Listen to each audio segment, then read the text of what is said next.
strong seller's market. Tomorrow, we're going to be back talking about more real estate. Typically, on Saturdays, I give a little bit of an insight into the open houses, what's happening in Santa Clarita open houses. If you're driving around the neighborhoods looking for new houses, seeing those signs, just be wary when you are going out there looking around. Your information is worth money. Your name, your email address, your phone number is worth money. Because of that, be careful to whom you give it.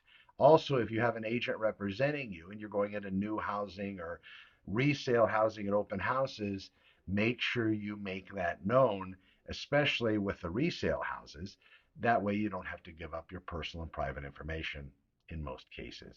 There might be some agents out there that insist, don't play that game again, but it's up to you. I'm Connor with Honor. I hope this has served you well. If you are a buyer out there, make sure that you have spoken with your lender.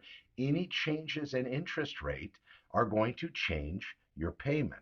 If you have been pre-qualified, you're in that search mode to find real estate, to find that house, that condo, that townhome.